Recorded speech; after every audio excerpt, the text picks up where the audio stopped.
이 고린도 교회의 사도 바울이 고린도 교회에 이렇게 서신을 보내게 된, 그러니까 편지를 보내게 된 이유는요, 사도 바울이 이제 이 고린도 지역에 와서 모든 것이 모든 관계나 그리고 모든 어떤 지원이나 이런 것들이 다 끊길 수밖에 없는 상황이었습니다. 그래서 그 이제 사역을 위해서 사역을 계속 하려면 어떤 잡이 필요했기 때문에 비즈니스가 필요했죠. 그래서 그런 것들을 이렇게 알아보다가 그리스길라와 아볼로를 만나서 그 천막을 이렇게 만드는 일을 하는 사람들을 만나서 거기서 이제 내가 이거를 좀 할 줄 아니까 나를 좀 써달라. 나도 좀 이 일을 통해서 같이 일을 할 수 있겠느냐. 그래서 이제 천을 이렇게 짜는 일을 같이 이제 이렇게 천막을 만들고 이런 일들을 같이 하게 됩니다. 근데 이때 만났던 그리스길라와 이 아볼로가 누구냐면은 로마의 귀족입니다. 근데 로마 황제가 명령을 갑자기 합니다. 아주 악명 높은 기독교인들을 박해했던 악명 높은 황제였는데요. 그 황제가 전부 다 이 기독교인들을 이 로마 이 지역에서 전부 다 추방해라. 그래서 쫓겨나게 된 사람들이었습니다. 근데 그 사람들이 이 사도 바울을 만나게 된 거예요. 그래서 그 천막 만드는 일을 같이 하면서 이제 대화도 자연스럽게 됐겠죠. 하면서 서로에 대한 이제 신앙을 알게 된 거고 확인하게 된 거고 그 대화가 깊어지게 됐습니다. 그러면서 세워진 교회가 바로 이 고린도 교회인 것입니다. 근데 이 고린도 교회가 있는 지역이요, 항구 도시였습니다. 이쪽은 굉장히 부유한 지역이었어요. 그래서 좀 수준이 있는 그런 도시였습니다. 그러다 보니까 이제 아무래도 다른 사람들에게 보여지는 것도 좀 중요하고, 그러다 보니까 이제 교회에서 사도 바울이 이제 설립을 했죠. 설립을 하고 교회의 창립은 그러니까 창립자는 오직 예수님 한 분뿐이십니다. 그런데 이제 교회를 세워나가는 것들, 그것은 이제 설립이라고 이야기하는데요. 설립자가 이제 사도 바울인 거죠. 그래서 이제 단임 목회를 지금으로 비유를 하자면 단임 목회를 하는 건데, 얼마나 마음을 다해서 성심성의껏 말씀으로 가르쳤겠습니까? 그런데 그쪽에 이제 그렇게 가르치고 있는데 그쪽으로 이제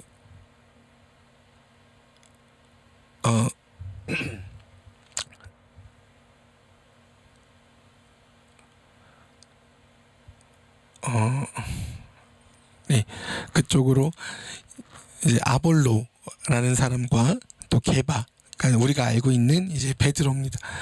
베드로가 이제 같이 오게 됐어요. 근데 저희가 알기로는 사도 바울이 굉장히 이렇게 좀 집안도 좋고 또 본인의 어떤 학식도 높고, 그러니까 굉장히 다재다능한 사람으로 알고 있죠. 그러니까 엄마 친구, 엄마 친구의 뭐 아들, 엄마 친구의 딸, 뭐 이런 이야기 있잖아요. 엄마 친구의 아들이 다 잘하고 엄마 친구의 딸이 뭐 엄친딸 뭐 이렇게 얘기하잖아요. 엄친아.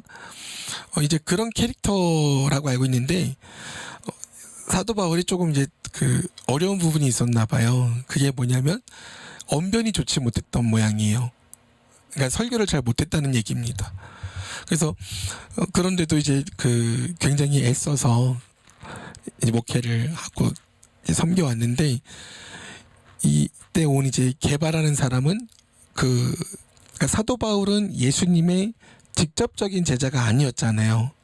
근데 베드로는 어떻습니까? 완전 핵심 인물 중에 인물이잖아요.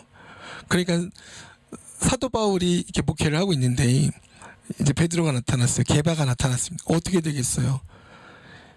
이 또 베드로는 또 이 설교를 얼마나 또 강렬하게 하는 또 스타일이겠습니까?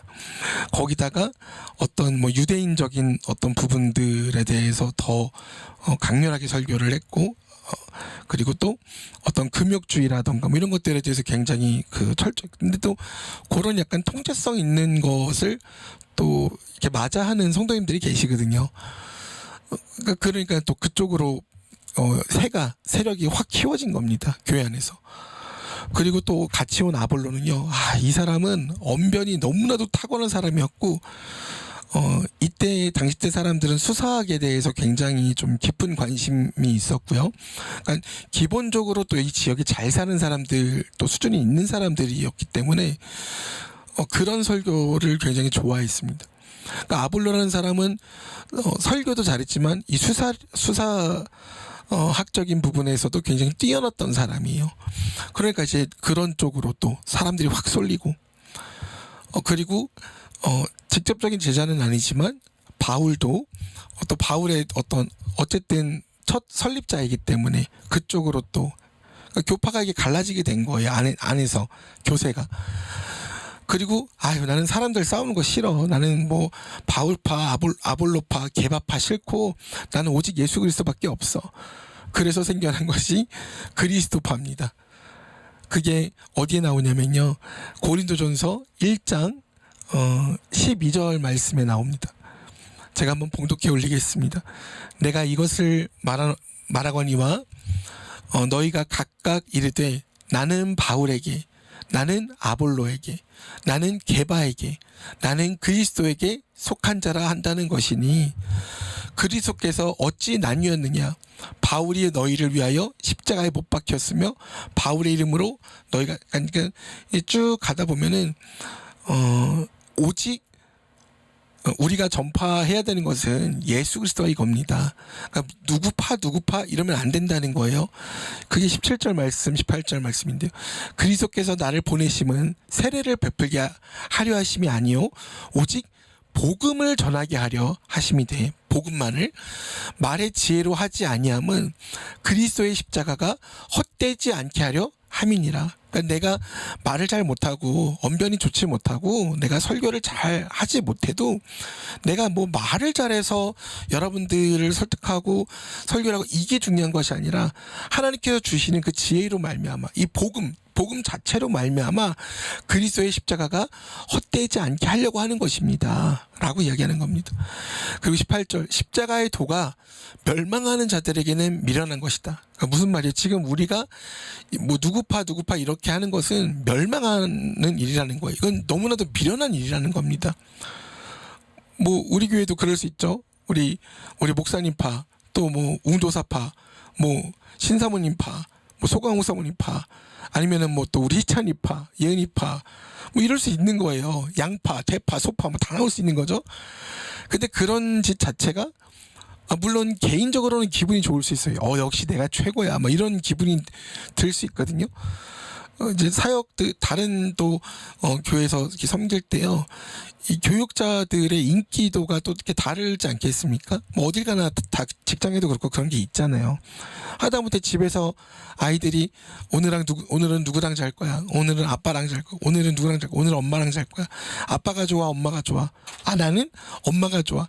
이런 식으로 얘기하면은 어떻습니까? 어깨가 다 이렇게 좀 이렇게 이게 뭔가 좀 자랑스러워지고 막 뿌듯하고 뭐 이런 게 좀 있잖아요. 애기들이 그래도 제가 희찬이한테 물어봤는데 우리 희찬이는 누가 좋아? 저는 소사모님이 좋아요. 그럼 저는 조금 이제 기분이 뾰루퉁해지는 겁니다. 어쩔 수 없는 거예요. 근데 그런 것들이 교회 안에서 뭐라는 거예요? 그게 미련한 짓이라는 겁니다. 그게 멸망하는 자들에게는 십자가의 도가 예수 그리스도만을 향해야 되는데 그게 아니라 그런 거에 눈길이 간다는 거예요. 그래서 교회 보면은 우리 이렇게 사역할 때 예수님께 집중하게 만드는 것이 아니라 내 사람으로 만든다라고 혈안이 돼 있는 사람들이 있어요. 교육자들도 그렇고 성도님들도 그렇고 그것은 굉장히 미련한 거라는 겁니다. 그래서 우리는 십자가의 복음이 어떻게 됩니까? 우리에게 능력이 되어야 되지 않겠어요? 그렇기 때문에 우리가 진정으로 구원을 받고 구원받은 백성으로서 살아간다면 그것은 구원을 받은 우리들에게는 하나님의 능력이 되는 것이 바로 예수 그리스도의 십자가의 도라는 것입니다. 그래서 우리가 그것을 위해서 달려야 됩니다. 그리고 31절 말씀인데요. 기록된 바 자랑하는 자는 주 안에서 자랑하라. 함과 같이 갖게 하려 함이니라. 이것입니다. 고린도 교회 근데 이런 사도 바울이 이 편지를 쓰게 된 이유가요. 고린도 교회에서 사역을 하다가 잠시 다른 교회로 다른 지역으로 좀 가야 되는 상황들이 있었습니다. 빌립보 교회로 알고 있는데 그런데 이런 상황들이 자꾸 벌어지고 뭐 예배를 드릴 때 머리에다 천을 써야 되느니 말아야 되느니 또 뭐 은사를 또 어떻게 해야 되느니 뭐 여러 가지 문제들이 있었거든요. 그런 문제들에 대해서 그러니까 막 또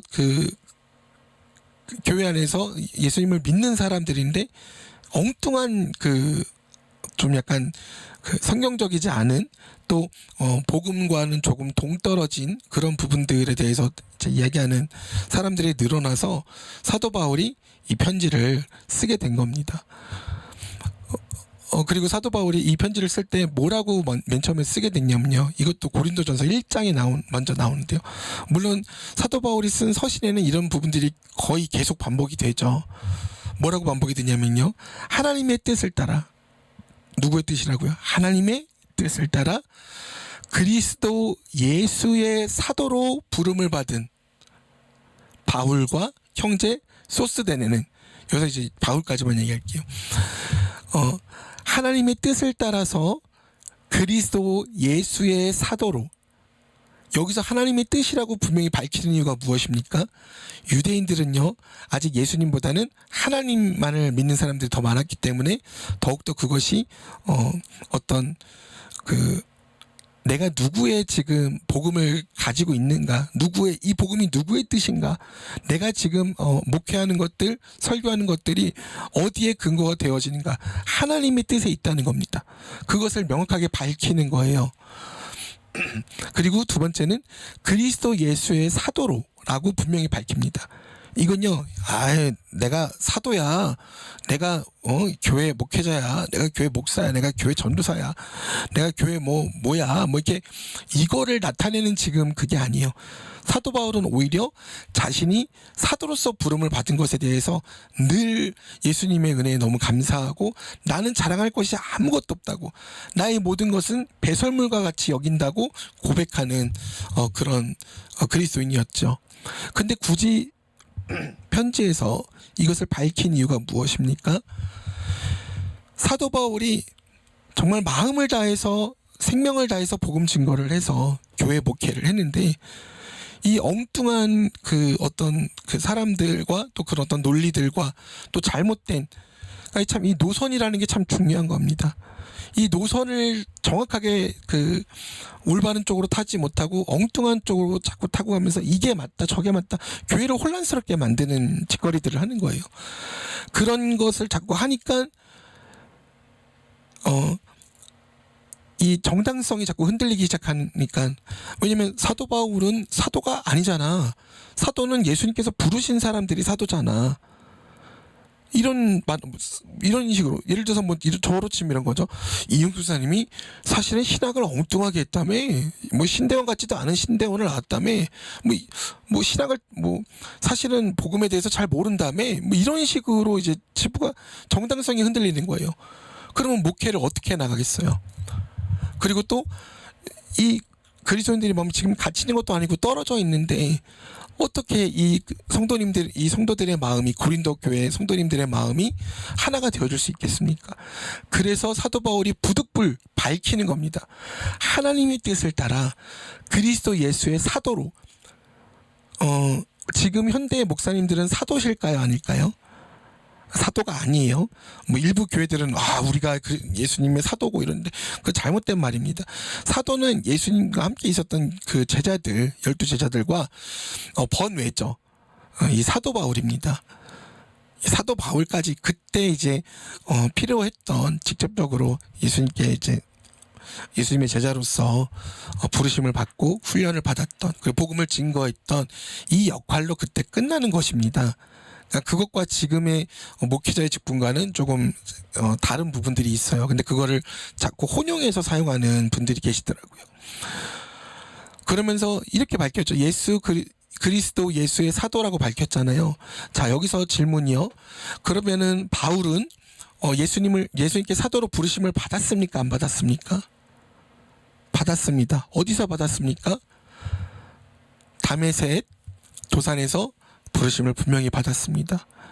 나의 복음을 증거케 하기 위해서 바울을 부르셨다고 분명히 밝히고 계세요.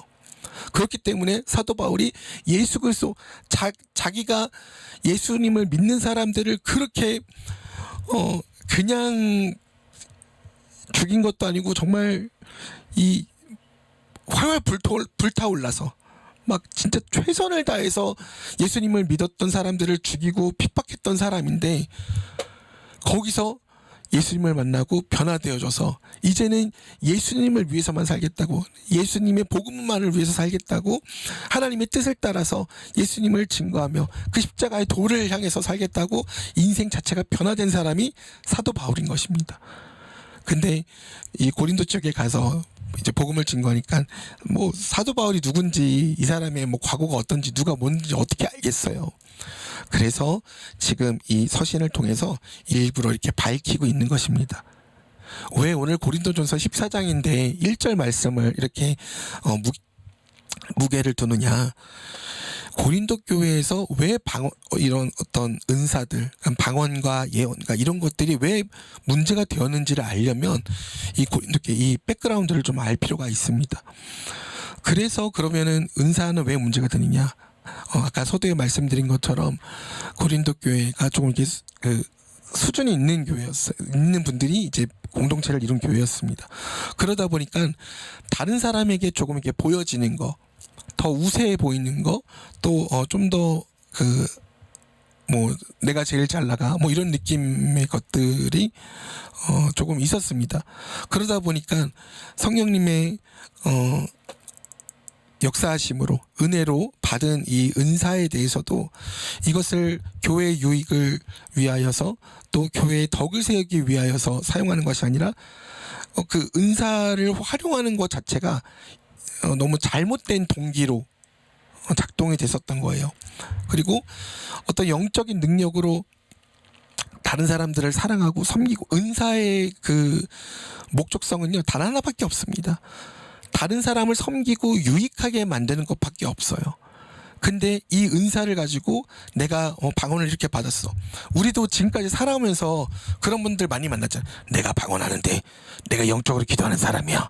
너 내가 예언하는 사람인데 너 이리 와봐. 이리 와봐. 이 기도 받아. 이거 기도 받아야 살아. 뭐 이런 거. 점쟁이랑 별반 다를 바 없는 그런 것들.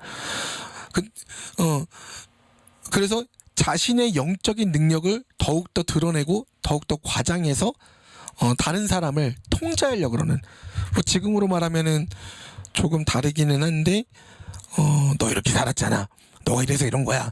너가 뭐 교회 뭐 방언을 못해서 그런 거고, 너가 뭐 기도 시간이 짧아서 뭐 이런 식으로 약간 뭐 조금 다르긴 한데 비슷한 부분이 있는 부분이 뭐 가스라이팅이라던가 뭐 이런 말들 있잖아요.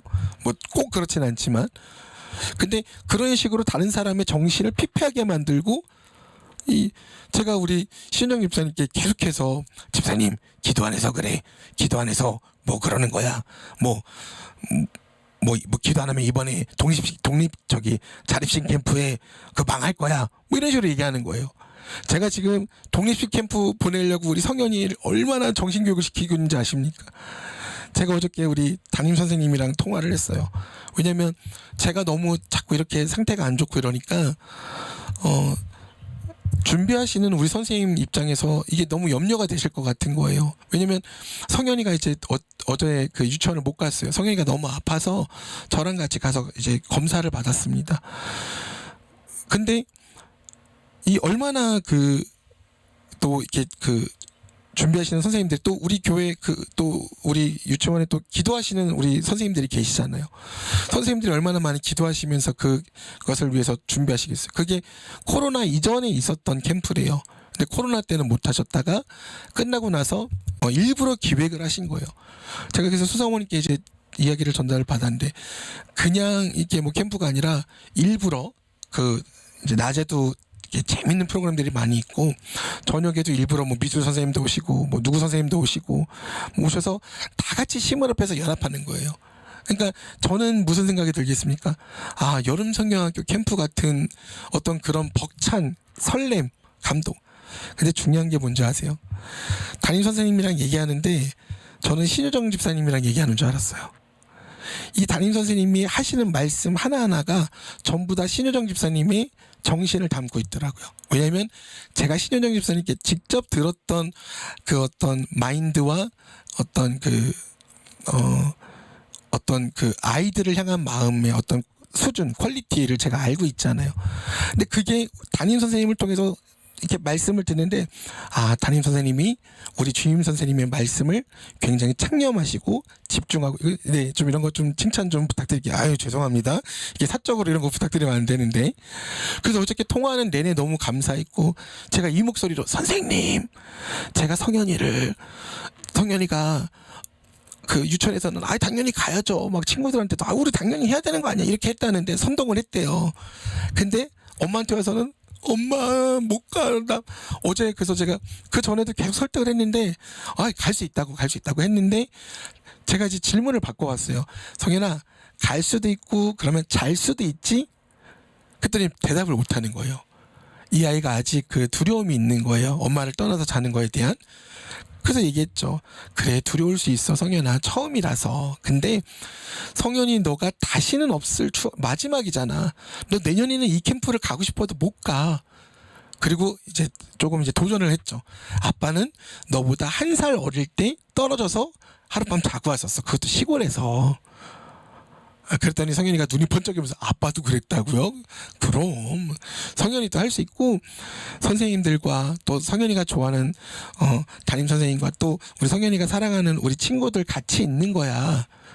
그래서 어떻게 나는 남자다, 나는 할 수 있다, 이철준 손자는 할 수 있다, 소재균 손자는 할 수 있다, 신진자 김동신 손자는 할 수 있다, 소강호 아들은 할 수 있다를 한 1000만 번 외쳤던 것 같아요. 그래서 정신교육을 시키고 있는데 생각처럼 쉽지는 않습니다. 그러나 제 마음은, 아비의 마음은 꼭 보내고 싶습니다. 캠프 이름 자체가 뭐예요? 자립심 캠프죠. 이름 너무 잘 지으신 것 같아요. 세상에 유치원생들한테 자립심은 무슨 자립심입니까? 근데 필요해 안 필요해요? 유치원생 때부터 필요한 겁니다. 아, 전사님 너무 아이들에 대해서 모르는 거 아니. 성현이만 놔둬도요, 자신들의 공간이 필요하다고 자신들이 얘기하고 자신들의 핸드폰이 따로 아니 지금 뭔 소리. 우리 나이 때는 삐삐도 대학교 아유, 그뭐 대학생 돼도 있을까 말 거였는데 우리 시대 때는. 근데 그거를 지금 아이들한테 적용하면 됩니까 안 됩니까? 당장 우리 교회만 하더라도 핸드폰 없으면은 콘티 확인. 어제 월요일날 우리 시영 기사님 콘티 올려주셨잖아요. 그게 얼마나 힘든 일인지 아십니까? 올려주셨는데 확인할 수 있어요 없어? 애들이 댓글 달 수 있어 없어요? 댓글. 핸드폰이 있어야 달 거 아니에요. 아빠 핸드폰 빌려주는 것도 하루 이틀이지, 귀찮게 실이. 그래서 그 사역을 위해서 그 핸드폰을 엄마가 선물로 사준 겁니다. 중고지만 그래도 어떤 그런 어떤 자립심이 필요한 거예요. 우리는 그 훈련을 시키고 있는 겁니다. 아니 우리 희찬이, 예은이, 우리 사랑하는 영기, 또 현우, 준기 다 그렇게 자랐잖아요. 제가 우리 아이들을 가르쳤던 거, 제가 준기 만나서 준기야, 넌 할 수 있어, 너 남자야, 남자, 막 이랬던 기억이 나거든요. 준기가 굉장히 마음이 뿌듯했다고 전달을 받았던 게, 생각해보니까 준기가 7살 때 일이었던 것 같더라고요. 그러니까 지금 성현이 일이에요. 이른가요? 이르지 않아요. 그거를 지금 누가 이 아이의 그 정체성을 만들어가고 계세요? 하나님께서 만들어가고 계시지만 또 교육기관인 그것도 명문 최고의 교육기관, 최고의 유치원은 어디? 최고의 선생님, 우리 찬이 안 할래? 최고의 유치원은 어디? 최고의 선생님은 누구? 옆방에 들리게 좀 크게 해줘요. 네, 아주 중요한 부분이라는 겁니다. 그러니까 무슨 뜻이냐면, 이렇게 사도 바울이 그 교회를 떠나 있어도, 다른 지역에서 그 복음을 전파하고 있어도, 그러니까 목회를 하고 있어도, 이 고린도 교회가 바른 이 가르침을 쫙 따라와야 되는데 이 노선을 잘못하는 겁니다. 제가 이제 저희 교회 사이트에다가 제가 어디 신학교를 이제 졸업을 했고 이렇게 저의 이거를 다 올려놨어요. 그게 왜 중요한 거냐면 제가 학교를 총신대를 다시 갔었던 이유가 뭔지 아십니까? 제가 나사렛 교단 나사렛 신대원을 MDB를 먼저 취득을 했잖아요. 근데 총신대에서 가르치는 신학은 그것과 다른 거예요. 그러니까 그것을 노선이라고 얘기합니다. 사랑하는 성도님들, 내가 아무리 잘나고 내가 아무리 뛰어난 사람이고 그래도 우리가 만약에 우리 사모님, 우리 신지자 사모님 자주 사용하시는 혹시 버스 번호가 어떻게 되세요? 2115번 버스인가요? 몇 번 버스죠? 예를 들어서 근데 내가 1번 버스를 타야 되는데 내가 2번 버스를 탔어요. 그럼 1번 버스와 2번 버스가 노선이 달라요. 그럼 내가 아무리 잘났어도 목적지가 어떻게 됩니까? 잘못되는 거예요. 그래서 노선이라는 건 굉장히 중요한 겁니다. 그래서 교회 목회자가 이야기할 때 그 신앙은 또 목회 방향과 목회 철학과 목회 방향은 매우 중요한 겁니다. 이게 제가 지금 현재로서는 당사자라서 제가 이런 얘기를 하기가 참 쉽지는 않아요. 그러나 제가 이제 부목회자일 때 또 제가 성도일 때 저는 이거를 굉장히 중요하게 생각했고 굉장히 딱 집중해서 갔습니다. 그렇지 않으면 교회에 많은 혼란들을 야기시킵니다. 교회가 무너지는 이유가 뭔지 아십니까? 이런 노선들이 분명하게 세워지지 않기 때문에 교회들이 무너지는 거예요. 아무리 잘난 것 같고 아무리 뛰어난 사람들이고 아무리 학벌이 높고 아무리 사업을 잘하는 사람들이 개입을 해도요. 교수든 선생이든 상관없어요. 의사든 박사든 상관없어요. 하다못해 신학교 교수님이 오셔서 교회에 개입하면 교회가 부흥할 것 같죠. 망한다니까요. 망한다고요. 그렇게 중요한 거예요, 노선이요. 우리 그리스도인 율계가 어떻게 지금까지 걸어왔습니까? 목사님이 한 노선만을 딱 집중해서 나가시잖아요. 목사님이 여길 기웃 저기 기웃 사도 바울이 이런 부분도 있죠. 이제 성경에 나오니까 사도 바울이 힘들 때 천막 치는 일을 했었잖아요. 근데 고린도 교회에서는 사도 바울에게 그런 렉을 걸기도 했었어요. 이런 태클을 겁니다. 사실 당신은 사도가 아니지 않냐. 근데 당신이 왜 여기서 목회를 하고 설교를 하고 사례비를 받아가느냐. 우리는 좀 그렇다. 그래서 나중에 어떻게 하냐면요. 사도 바울이 원래는 그러면 안 된다. 원칙 내가 여러분들에게 복음을 증거하고 여러분들에게 사례를 받아서 내가 세상 가운데 자유로워져서 하나님의 말씀에 집중하고 목회에 집중하는 것이 이상하냐? 이상하지 않다 이거예요. 그게 당연한 거고 마땅한 거고 원칙이라 이거예요. 그런데 고린도 교회 성도들이 그렇게까지 나오니까 사도 바울이 어떻게 했냐면 그러면 내가 여러분들에게는 우리 교회에서 내가 사례비를 받지 않겠다. 그래서 자비랑 사역을 하는 유일한 교회가 고린도 교회입니다. 근데 이걸 일반화시키면 안 돼요. 그러니까 목회자들이 이중직해도 된다. 그러니까 교회 나가서 일해도 되고 사모가 나가서 일해도 된다. 아니요. 그거 잘못된 겁니다. 목회자가 목회에 집중하고 생명을 걸고 집중해서 사역하고 기도하고 선교하고 이래도 될까 말까예요. 이 목회라는 것이요. 사업하는 대로 하면 되지. 아니라니까요. 제가 만약에 지금 목회를 하면서 부잡으로 아니면은 세컨드 비즈니스를 한다. 그럼 교회 망합니다. 제가 생각해 보세요. 제가 우리 교회에서 받는 사례비보다 더 많은 것을 번다고 생각해 보세요. 제가 과연 인간인 이 사람이 과연 목회에 집중할 수 있을까요? 성도님이 아파요. 영적으로 죽어가요. 그게 제 마음에 와닿을까요? 와닿지 않는다는 거예요. 인간이기 때문에. 그렇기 때문에 당연히 목회자가 일하면서 목회하는 것이 이중직이 요즘 시대에는 당연한 거다. 현실을 몰라서 아닙니다. 성경적으로는 목회에 집중해야 되는 거예요. 그게 되게 중요한 겁니다. 이게 너무 안타까운 현실이고 작은 교회에서는 너무 가혹한 이야기일 수 있어요. 그러나 생명 건 거 아닙니까? 그럼 목숨 걸건 거 아니에요?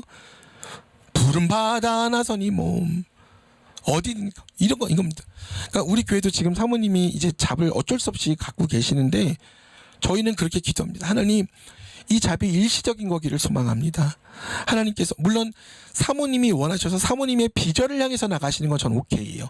그러나 우리가 어떤 금전적인 부분 때문에 이게 필요해서 일을 해야 된다. 그것은 하나님, 저희들의 상황과 여건을 다 아시는 주님, 우리 인생을 책임져 주시는 주님, 저희는 알지 못합니다. 주님, 순종하면서 따라갑니다.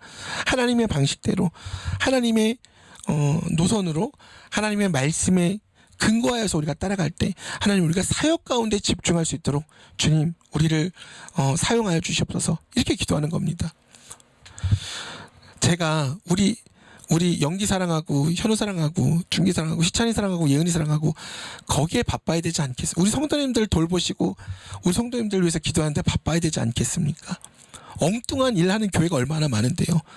교회가 임대사업, 우리 교회도 임대사업 할 수 있겠죠. 예를 들어서 1층에 뭐 키즈카페하고 뭐 그러면 저희 교회 평수 정도 되면은 그래도 한 200~300 받거든요. 그럼 1, 2층이니까 얼마 받겠어요? 한 600~700이 나오는 겁니다. 성도님들 다 헌금 안 하셔도 돼요. 11조 자유화. 교회가 운영이 되겠습니까? 교회 망하는 겁니다. 성도님들의 모든 헌신은 끊어질 거고 우리들의 모든 기쁨은 사라질 거고 우리는 오직 이 돈놀이에 미쳐가는 성도들이 되고 말 거예요. 제가 2주 전에 부동산에 대해서 한번 말씀드린 적 있죠. 왜 전사님이 저런 얘기를 할까 싶으실 거예요. 거기에 관심을 갖는 성도님들이 계시기 때문에 관심을 끊으라고 얘기하는 겁니다. 교회는 그런 곳이 아니에요. 전사님 뭐 사례비 얼마 받으실까? 전사님 뭐 그걸로 우리가 관심을 둘 것은 우리 교회 헌금이 어느 선교지를 향하고 있고 어느 선교지를 위해서 우리가 얼마나 기도를 하고 있는가. 그리고 또 우리가 이 어린 영혼들을 정말 어떻게 하면 더 잘 섬길 수 있는가. 또 우리 성도님들이 교제하고 나눌 때 어떻게 더 풍성하게 하나님의 말씀에 근거해서 이 교회가 세워져 나갈 수 있는가. 이런 거에 우리가 관심이 있어야 되는 겁니다. 교회가 뭐 그런 제의하시는 분들도 많아요. 만날 때마다 뭐 작은 도서관이 있고요. 복지센터 이렇게 만들 수 있고요. 너무 많은 유혹이 있습니다. 알죠? 제가 이론적으로 모를까요? 아니, 저희 소사모님 전문가 중에 전문가예요. 그런 거에. 우리 교회가 뭘 하더라도 할 수 있다고요. 그런 식으로. 근데 우리의 결단이, 하나님께서 주신 결단이 뭐였냐면 우리 교회가 교회로서 세워져 가는 겁니다. 그래서 그 모든 것들에 있어서 중심을 지키면서 지금 예배당을 지켜나가고 있는 거예요. 물론 기도하면서 하나님이 또 비전을 제시해 주시면 따라갈 겁니다. 바뀔 수 있어요, 플랜이. 근데 지금 하나님께서 우리 마음 가운데 주시는 것은 그것들이 아니라는 겁니다.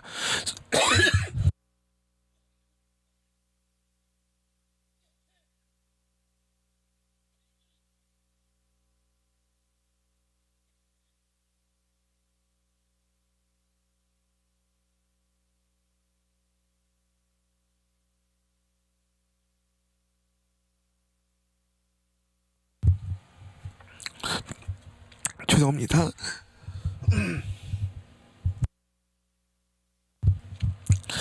저희가 만약에 어떤 뭐 족발집을 하고 카페집을 하고 알바생 쓰고 편하게 목회한다고 생각해 보십시오. 그런 교회 많이 사역해 봤어요. 그런 교회 많이 봤습니다. 임대로 부족하지 않은 성전 큰 교회에서도 사역해 봤어요. 근데 그 공허함이 이루 말할 수 없다라는 겁니다. 그 공허함이.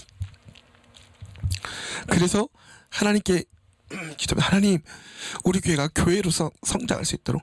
지금 다들 말해요. 불가능하다고, 힘들다고, 청년들이 없다고. 우리만 봐더라도 벌써 나이가 벌써 40대, 50대, 60대, 80대 밝게 되잖아요. 우리 전부 다 이제 고령화를 향해서 가고 있다고요. 우리 교회 만약에 우리 희찬이가 우리 아이들 없다고 생각해 보세요. 얼마나 적막하겠어요. 우리 지우가 가끔 울어주는 거 어떻습니까? 그래서 그 신호탄이 너무 기쁘고 감사한 거예요. 우리 교회 첫 신혼팀이자 첫 아이잖아요. 얼마나 의미가 참 깊습니까? 그럼 물론 우리 성도님들 많이 집중하시기 어려운 상황이라는 거 저도 잘 압니다. 그래서 또 기도하고 있어요. 하나님, 이 상황을 저희가 지혜롭게 잘 풀어갈 수 있도록 하나님 지혜 허락해 주세요. 기도하면서 나가고 있는데, 또 이것을 배려해 주시는 우리 성도님들의 마음 가운데도 정말 깊은 감사가 있습니다. 누구 한 분이라도 이거에 대해서 문제 제기를 하신다면 이건 당연히 제가 죄송합니다라고 사과를 드릴 수밖에 없는 일이 되는 거거든요. 하지만 목회 방침과 철학과 방침과 방향에 대해서 말씀을 드렸을 때 그 노선을 따라주시는 성도님들이 계시기 때문에 감사한 겁니다. 그러면서 제가 더욱더 결단하는 게 뭐냐면, 내가 하나님의 말씀에 더욱더 근거해서 목회해 나가고, 나도 이 노선을 벗어나지 않는, 저도 헷가닥하면 이 노선에서 벗어날 수 있는 겁니다. 헷가닥하면은 우리 찬이랑 예은이한테 이상한 그 하나님의 가르침이라고 하면서 이상한 걸 알려줄 수도 있는 거예요. 항상 그것을 경계해야 되고, 제가 기도 부탁드리잖아요. 전사님 성령 충만하게 해주세요. 그 이유가 그겁니다. 그래서 바른 교육, 진짜 교회에 덕이 세워져 나갈 수 있는 그런 신앙 교육 할 수 있도록 정말 사랑으로, 뭐 객관적으로 치면 남의 아이들이죠. 근데 제 마음 안에 남의 아이들이라고 느껴지지가 않아요. 우리 신현재 집사님의 아들 딸이지만 참 죄송한 말씀이지만 뭐 꼭 그렇게만 느껴지지는 않아요. 물론 당연한 뭐 어쩔 수 없는 뭐 현실이긴 하지만, 희찬이, 예은이, 영기, 준기, 현우가 제 마음속에 가득해요. 목사님이 예전에 그런 말씀하신 적 있어요. 너무 미안하지만 나는 아들보다 이 성도님들의 자녀들을 더 마음에 품은 적이 있다. 그걸 아들 앞에서. 그 정도면 저 정신 분열이 오지 않겠어요? 나는 아빠의 사랑을 못 받고 자랐어. 이렇지. 근데 제가 얼마나 우리 성도님들 보시기에도 이렇게 얼마나 풍성하게 성장했고 얼마나 훌륭하게 성장했습니까? 목사님의 그 말씀이 무슨 얘기인지 그때는 이해하지 못했어요. 근데 지금 우리 성도님들을 대할 때 그 말씀이 무슨 뜻인지 알겠더라고요. 얼마나 후벼 파는지 몰라요, 이 마음을. 그래서 그렇게 자꾸 뭐 얘기도 하게 되고, 뭐 잔소리 아닌 잔소리도 하게 되고, 너무 사랑하고 하지만, 왜냐면 우린 알잖아요. 우린 너무 많은 아이들을 너무 많은 아이들의 케이스를 봐왔잖아요. 그 아이들이 지금 성장해서 결혼해서 자녀 낳고 어떻게 살아가는지를 보고 있기 때문에, 아, 이렇게 성장하면 좋겠다를 아는 겁니다. 물론 너무 과도하지 않고, 물론 하나님께서 우리 아이들의 인생의 이 개성과 독특성과 또 정체성이 또 다른 부분이 있기 때문에 그런 부분들을 제가 그 선을 넘어가지는 않습니다. 그런데 이제 그렇게 하는 거고, 제가 또 기도하는 것은 성은이, 성현이도 저도 케어하지만, 소상공인도 케어하지만, 나중에 희찬이가 커서 희찬이가 성은아, 성현아, 신앙생활은 이렇게 하는 거야. 성은아, 성현아, 교회에서 봉사는 이렇게 하는 거란다. 성은아, 성현아, 찬양이 넌 이렇게 하는 거야. 이렇게 가르쳐주면 저는 참 좋겠거든요. 그게 세대가 세대를 넘어, 세대와 세대가 함께 연합하여서 하나님을 섬겨나가는 아름다운 모습이 있지 않겠습니까? 네. 그런 교회를 꿈꾸면서 나가는데, 사도 바울도 이제 그런 교회를 꿈꾸면서 나가는데 그게 그렇게 되지 않았던 거예요. 그러니까 이 은사를 가지고 막 자랑하고 이러니까, 그리고 또 은사를 너무 이렇게 자기의 뜻대로, 자기의 멋대로 이거를 부리고, 나 이 정도 방언해, 나 이 정도 기도해. 그래서 교회에서, 지금 저희 교회는 없습니다만 기도할 때마다 방언으로 너무 크게, 그리고 기도가 끝나는데도 계속 하시는 분들도 계시고, 그리고 교회 24시간 찾아오는 분들도 계세요. 계속 크게 기도하시고. 근데 그분들의 삶의 형편을 보면요, 저 그런 거 잘못했다고 생각합니다. 좀 어떤 거냐면, 어떤 분이요, 계속 와서 교회 와서 전도 팀이 있는데 월요일부터 토요일까지 계속 오시는 거예요. 이 전도 사역 하시러. 아, 근데 오시는 건 감사한데 남편도 내팽개치고 자녀들도 다 내팽개치고 오시는 것 같은 거예요. 왜냐면은 그 남편이 밤에 쫓아왔어요. 예배 드리는데 와가지고 저 엄청 많이 맞았거든요. 네가 전도사야 말하면서 막, 내가 전도사야 그랬더니 엄청 막 때리더라고요. 알고 봤더니 이 아내분을 구타를 너무 많이 하는 거예요. 그러니까 이 아내가 그것을 도망쳐서 이제 오신 것이 이 전도팀이었던 거죠. 근데 보니까 자녀도 돌보지 않고 남편도, 그거는 올바른 전도 방식이 아니죠. 그건 올바른 전도 방식이 아닙니다. 그런 것들은 조금 이제 그 절제해야 되는 부분들이 있는 겁니다. 성령의 가장 마지막 열매가 뭡니까? 절제 아닙니까? 근데 이 은사를 받은 분들이 예언의 은사도 막 아무렇게나 하고 그래서 막 상처 주고 이렇게 될 거야. 넌 어떻게 될 거야? 전혀 목회적인 어떤 유익이 되지 않는 그런 일 있죠. 또 뭐가 있냐면, 그렇다고 은사를 극단적으로 부인하는 또 그거는 경박스러운 거야. 성경에서 그렇게 하지 말라 그랬어. 언제 성경에서 그렇게 하지 말라고 한 적이 있어요? 어저께 우리 말씀 시간에 다 배웠잖아요. 아니에요. 성령님, 아니 성경이 누구의 감동으로 기록되어졌습니까? 하나님의 말씀, 성령의 감동으로 기록되어졌잖아요. 그러니까 이 성경이 하는 이야기들은 다 뭐예요? 성령님의 역사인 거예요.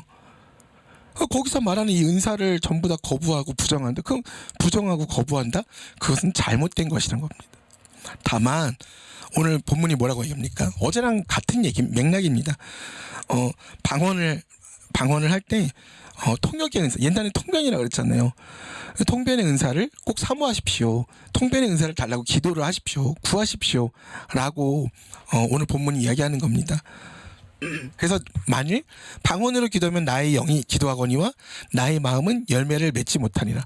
그러니까 내가 방언으로 기도하면 나의 영은 기도를 하지만 나의 마음은 열매를 맺지. 그러니까 왜냐면 알아들을 수가 없으니까요. 그리고 내가 영으로 기도하고 또 마음으로 기도하며 또 내가 영으로 찬송하고 또 마음으로 찬송하리라. 이게 좀 말이 어려운데요. 쉬운 풀이는 이렇습니다. 우리 신윤정 집사님께서 콘티 이렇게 올려주실 때 뭘 보고 그 콘티를 짜시겠습니까? 그 노트, 음표만 보고 콘티를 짜실까요? 아니요. 가사를 보고 콘티를 짜시는 겁니다. 그렇죠? 근데 그 가사가 저희가 신윤정 집사님께서 우리 함께 주님을 찬양 올려드립시다. 아멘. 니니나노노 니노 나니노 니노 니노 니노 나나 나나니노노 나나. 그럼 우리에게 은혜가 되겠어요? 안 돼요. 나 주님의 기쁨 되기 원하네. 가사가 있기 때문에 우리가 알아들을 수 있잖아요. 그 얘기입니다. 이렇게 우리가 알아들을 수 있는 말로 기도를 하면 마음으로 기도가 되는 거고, 또 우리가 찬송을 드릴 때도 우리가 알아들을 수 있는 가사로 찬송을 드려야 마음으로 찬송을 하는 것이 아니냐, 그 뜻인 겁니다. 16절입니다. 그렇지 않으면 내가 영으로 축복할 때 알지 못하는 처지에 있는 자가 내가 무슨 말 하는지 알지 못하고 내 감사에 어찌 감사하려. 그러니까 대표 기도를 하는데 샬라샬라샬라샬라샬라샬라, 그러니까 하나님께 감사드립니다 샬라샬라샬라샬라 했어요. 그러면 이제 성도님들이 화답을 해야 되잖아요. 아멘 해야 되잖아요. 저희가 기도할 때 우리 희찬이가 아멘 이렇게 화답을 해주잖아요. 근데 전사님이 샬라샬라샬라샬라샬라 샬라숄라숄라숄라숄라샬라샬라, 전사님 뭐라고 기도했어요? 이번 중간고사 망해라 뭐 이렇게 기도하고 있거든요. 거기다가 아멘 하면 되겠어요 안 되겠어요? 근데 알 수가 있어요 없어요? 전사님 뭐라고 기도하는지 알 수가 없어요. 그러니까 축복 기도를 예를 들어서 우리 찬이 하나님 건강해 주시고 우리 하나님 이번에 중간고사 잘 볼 수 있게 하나님 인도해 주세요 이렇게 말하면 아멘 할 수 있잖아요. 그래서 제가 솔라솔라살라살라살라 아멘 할 수 있어요? 할 수가 없어요. 그 얘기예요. 그러니까 유익이 안 된다는 겁니다. 그래서 통변의 은사를 꼭 구하라는 이야기입니다.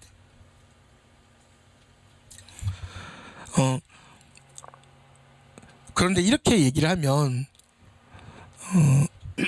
사람들이 오해할 수 있어요. 참 이 사람들은, 고린도 교회 사람들은 오해도 잘해가지고 사도 바울이 이 은사를 부정하는 사람인가 보다. 이 성령님의 이 역사를 인정하지 않는 사람인가 보다. 사도 바울은 방언을 할 줄 모르나 보다. 이 당시 땐 그랬거든요. 방언 못하면 하나님이 역사하시지 않는 사람, 이런 식으로 치부했단 말이에요. 잘못된 거죠. 그래서 사도 바울이 굳이 18절에 이렇게 밝힌 겁니다. 내가 모든 사람보다 방언을 더 말함으로 하나님께 감사하노라. 이 얘기를 굳이 중간에 넣은 거예요. 내가 방언을 부인하거나 은사를 부인하거나 내가 방언을 못하는 게 아니다. 내가 다른 사람들보다 더 많이 할 줄 안다. 그 사람에게 감사한다는 말을 굳이 일부러 한번 넣은 겁니다. 사도 바울이 잘난 체 하는 게 아니라 성도님들의 이해를 높기 위해서 일부러 한 거예요. 그리고 19절이죠. 마지막 절. 그러나 교회에서 내가 남을 가르치기 위하여 깨달은 마음으로 5마디의 말을 하는 것이 1만 마디 방언으로 말하는 것보다 나으니라. 이거를 설교 제목으로 잡는 이제 설교들이 많은데요. 뭐 마음으로 5마디의 말 뭐 이런 식으로 이제 설교 제목을 잡는 분들이 많으시거든요. 그러니까 그만큼 이제 핵심이 여기에 있다. 5마디 그러니까 말을. 그래서 또 근데 좀 이제 좀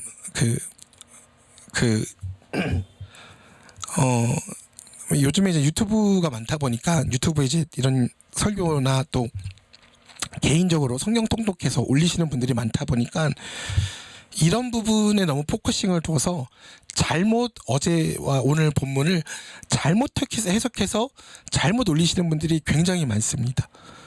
그래서 올바른 성경을 근거해서 올바르게 가르치는 교회, 올바르게 양육하는 교회, 올바르게 설교하는 교회, 올바르게 목회하는 교회, 좋은 교회, 그리스도인의 울교회, 우리 성도님들 이렇게 다니셔야 되는 이유가 여기 있습니다. 홍보하는 거예요.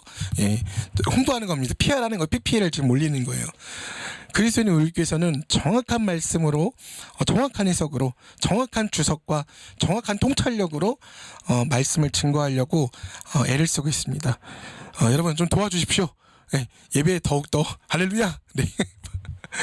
그래서 이 5마디의 말이 더 좋다. 그러니까 방언하지 마라 이 뜻이 아니에요.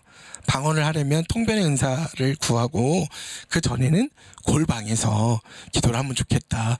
방언을 하지 말란 얘기가 아닙니다. 그리고 방언보다 예언이 더 높은 차원의 어떤 은사다라고 말하는 것도 아니에요.